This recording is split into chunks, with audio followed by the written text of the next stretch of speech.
Hello, and welcome to this week's episode of ILTV's Insider. I'm your host, ILTV Executive Editor Maayan Hoffman.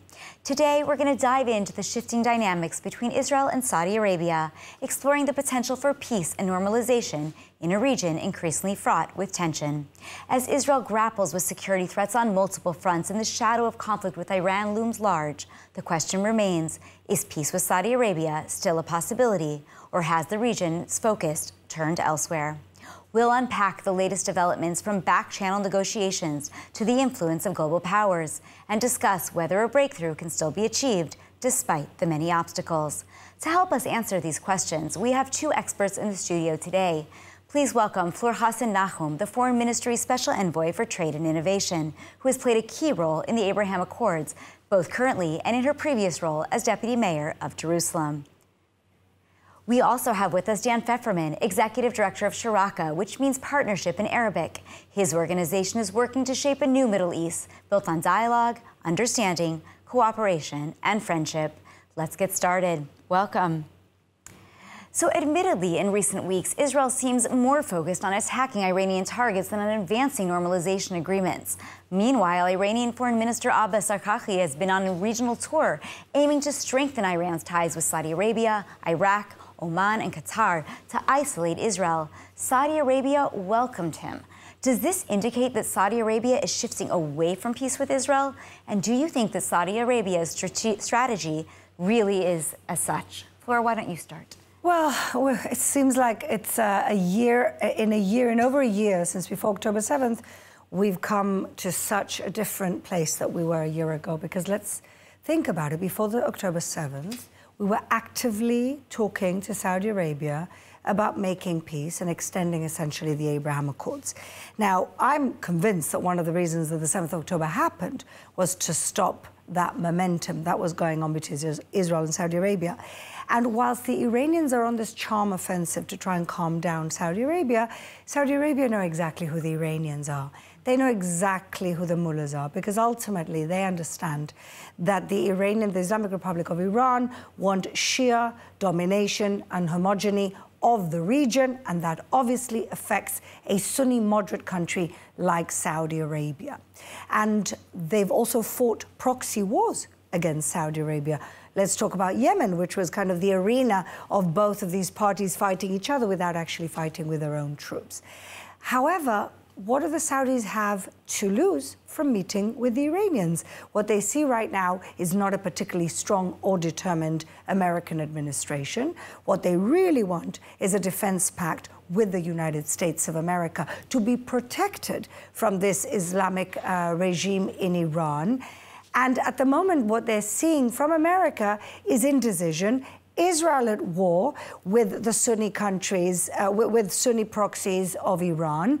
And so they really, at this point, don't have anything to gain by making any declarations about Israel. But what do we know? We know that they still understand that the Islamic Republic of Iran is dangerous. We know that on October 14th, they gave us assistance in repelling the Iranian attack. April 14th. We know that last week also, when we were attacked yet again by the Iranians, they quietly helped us. And we know that they've even admitted to helping us. So that is a really, really good sign. And I'll add something else. There are a lot of business people in Saudi Arabia who are connected to Israel, who have dual citizenship, or who are working through third parties. It's almost like our relationship with the UAE 10 years ago. And that's kind of quietly happening. Of course, Saudi Arabia is not the UAE. It's not a hub of trade and innovation. It doesn't have the same expat community as the UAE. So it wants to. It wants to, and it understands that Israel could be key. That's exactly what we do know about Saudi Arabia. And the second thing we know about Saudi Arabia is that they do believe in peace and a moderate approach to the region. And they know that the Islamic Republic is not on the right side of history. Amazing. So I want to turn to you, Dan, actually for a minute, because there was an exclusive Reuters report that came out that was the Gulf states, including Saudi Arabia, were lobbying Washington in order to ensure that Israel actually didn't attack Iran, which seems to go kind of contrary to some of the things that Fleur is saying in terms of knowing that Iran is the bad guys. So given that that report came out and that they're saying that, in fact, if Israel does attack Iran, that this could actually potentially end back-channel peace talks. I mean, do you agree with that? Do you think that Saudi Arabia is quietly, working behind the scenes on both fronts? What's going on here? One thing I've humbly learned over the years is that to understand diplomacy in this region, as enabled by our Arab friends, is the term cognitive dissidence. And following up on what Fleur said, it's the ability to walk and chew gum at the same time. Yeah. So they're going to conduct diplomacy with the Iranians. They're going to try to de-escalate on every front as possible, while they continue to wage a Cold War on as many fronts as possible and backing efforts, while shaking hands with the other hand and trying to get on good terms, at least officially. The Arabs, especially the Gulf Arabs, and even the Iranians, they don't like to do open warfare. That's not their way. That's not what they're built for. And anything that escalates tensions, certainly in the Gulf, the Arab Gulf or the Persian Gulf, depending on which side you're sitting on, is going to be harmful for business. And so they're going to do whatever they can to lessen the tensions. I think regarding your question on the potential Israeli strike and their lobbying in Washington, once again, cognitive dissidence. I think deep down, they would like to see Iran weakened. Right. I mean, the defense pact that Fleur mentioned is such, but then you hear them going to Washington. 100%. And I think they would not lose a lot of sleep if and how Iran was weakened in any significant way by this supposed Israeli attack that we're all waiting for, and by the way, that the Iranians are very much waiting for. At the same time, they can't be seen as being involved in it. They can't be seen as supporting it. They can't be seen as enabling it. And they have to do their part in trying to lessen tensions in the region. So if they can weaken Iran, if they can sideline Iran, and that's really a lot of what is behind the Abraham Accords. And we have to remember, the Abraham Accords, specifically the UAE and especially Bahrain, signing those agreements with Israel would not have happened without a very, very big backroom stamp of approval from the Saudis, especially the Bahrainis, who are an extension of Saudi foreign policy. And so that's a signal from them that they are working to deeply reset the region. This is not just about and that, trade to be honest, Dan, the Abraham Accords were signed in 2020. We're in 2024 now. A lot has changed. October 7th hadn't happened when those accords were signed. And last month, Netanyahu stood at the General Assembly of the United Nations, and Netanyahu said, blessings, curses. Blessings is Saudi Arabia and the extension of the Abraham Accords. Curses is what will happen if we let Iran win. So, I mean, Fleur, just Netanyahu, is he having these talks? Is something going on there that he knows? Or is this just him wanting it to be such, and therefore he says this at the United Nations? Yes, and I want to just add a point to what Dan was saying. Some of the main reason that at the moment the Iranians are lobbying the Americans to kind of hold Israel back with a retaliation on Iran is not because they're worried about Iran, it's because they're worried that Iran, who have actually tacitly even said it, will attack their oil areas, their oil regions. In other words, Iran is saying, if the Israelis attack us, we're going to attack you, to the Saudis. And that's really what concerns them, not Iran. It concerns that the retaliation of Iran will actually bring them into the picture. And that's really something quite interesting, that they've been kind of looped into our war in that sense. But in terms of Netanyahu, look, like Dan says, there's always two worlds going on, the one that we see and the one that we don't see. I could put my hand on fire. There's a lot of back-channeling going on. MBS wants to see himself as a modern leader who's been educated in the West, who I'm sure has many Jewish friends. I know so many delegations of American Jews that have sat with him over the last few years. I have no doubt that there are talks going on behind closed doors, but everybody has to look for the win-win in a very, very delicate situation. I mean, but the Saudis, have said that peace can only be achieved if there will be a Palestinian state. And then our Knesset actually voted almost completely unilaterally, though not completely, but very close to, that there will absolutely be no Palestinian state between the river and the sea. So how is this reconcilable? I mean, I don't see how you can move forward on peace if we say no to a Palestinian state, and that is a precondition. Dan, what do you think? This is a very, very tightrope that Israel is going to have to walk and have to have a lot of strategic foresight. And this is what I'm not seeing here in Israel.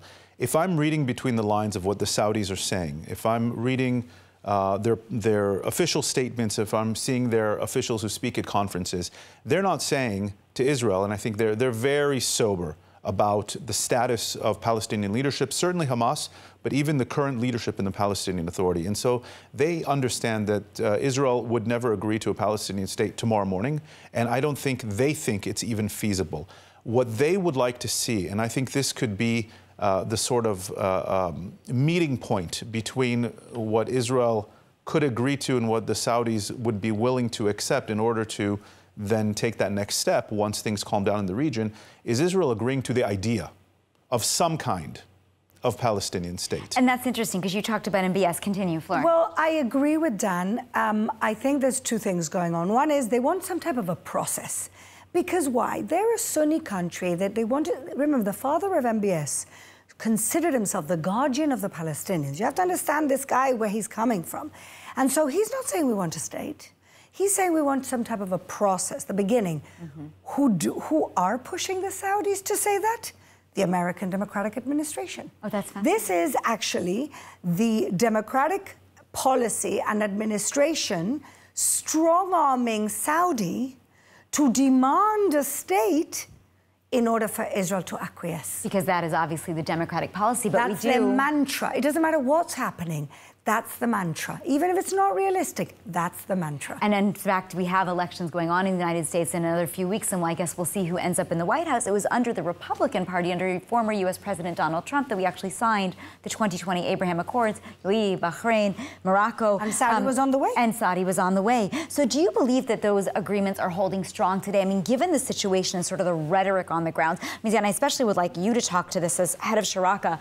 Are you seeing the personal connections, still the business agreements, the travel between the countries, given what's happened since a year of war? Sure. I think we have to break it down to different elements of what the Abraham Accords achieved and what they were trying to achieve. So on the tourism side of things, it's come to a complete halt, unfortunately. But it's also for Israelis going to those countries? Especially for Israelis, because very, very few people from those countries were traveling to Israel prior to this, save for some business or government people. Partly just because there's no flights and it's very hard to get out of Israel. Yeah. But on the people-to-people side, on the public diplomacy side, a lot has been slowed down. There's a lot of hesitancy coming from the Gulf states.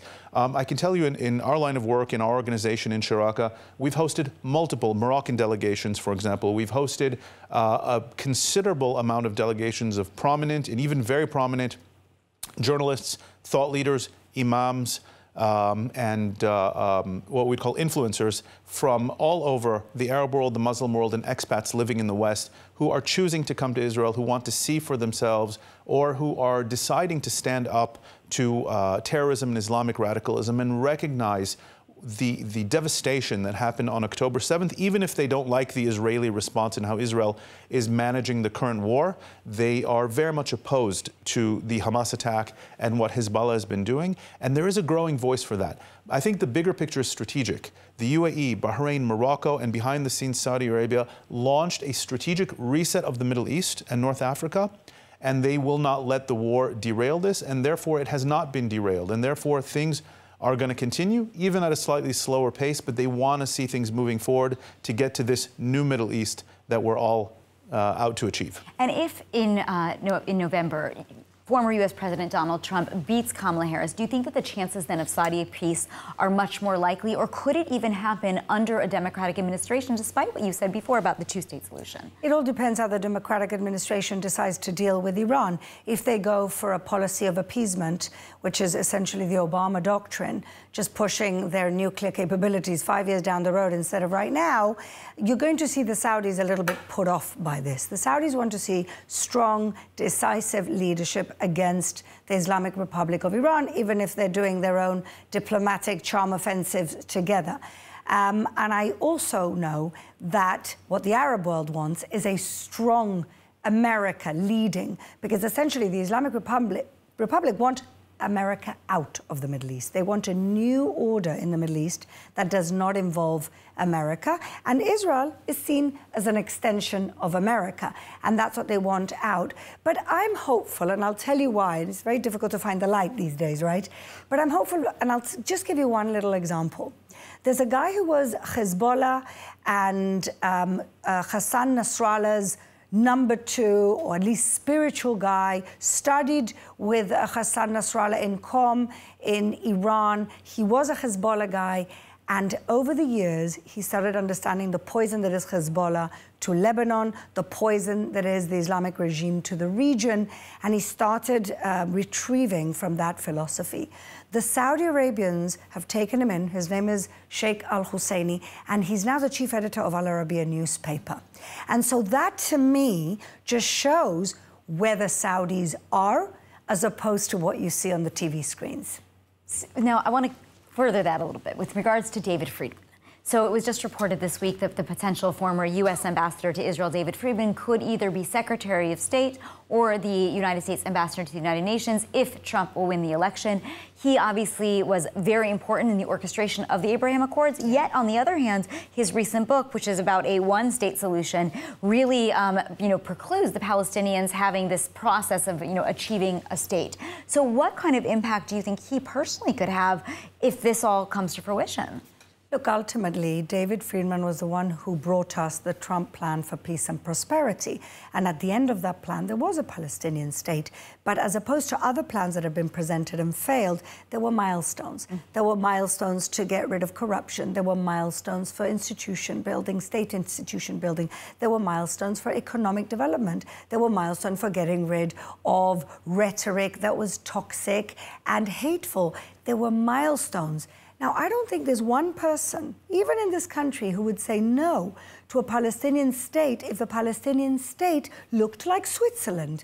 What we're all concerned of is another proxy of the Islamic Republic of Iran right under our noses. I don't think there's anybody who's against the theory. We're just all woken up to the reality. And so I don't blame David Friedman for saying that. But let's say tomorrow, Maayan, a Palestinian Gandhi came up in the ranks. Does that exist? Not yet. I mean, I've met a few who could get there, but they would need much more political support from the West. But let's just say in an ideal world, a non-violent activist gets enough political power to be the leader of the Palestinian people and want their own autonomy and self-determination, living side by side with Israel.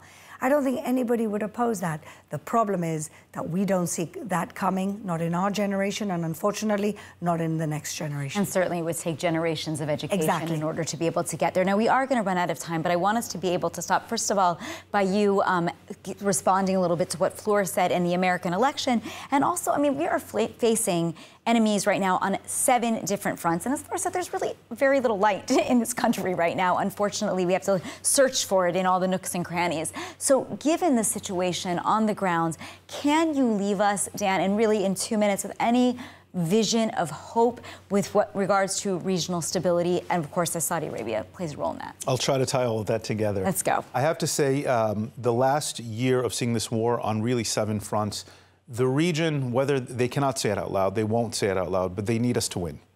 They need us to win, they want us to win, and behind the scenes, they want us to win decisively. And so what the challenge upon Israel right now is how do we translate these outstanding military achievements that we have in Gaza, that we have in Lebanon, and that if we were to continue in other arenas that we would have in these arenas, how do we translate them to strategic political achievements? That's where we as a country, our political leadership, need to be, and I'm personally not seeing that right now. I think this is where the Americans need to come in instead of consistently holding us back and appeasing, as Fleur said, Iran, the Islamic Republic, and the radical axis. They need to help us achieve these decisive victories. We need to put forth this concept that if she said milestones, I'll say setting a very high bar. We need to set a very high bar that the Palestinians, once and for all, need to be held accountable, but they need to know that there is this light at the end of the tunnel. And I can tell you, I'm actually on a strategic level much more hopeful for the future of the Middle East, who understands who are the good guys and who are the bad guys, than what I'm seeing in a lot of places in the West these days. Which I think is very true. And I want to turn to you because we're going to run out of time. And Fleur, I do want your final thoughts on the situation. I completely agree with Dan. We need to win. People respect, in the Middle East especially, people respect people who respect themselves. I get so many messages of well done after the big operations from our friends. Like the beepers. In the Gulf, yes. I got a lot of wonderful messages after that, of course, we didn't admit to.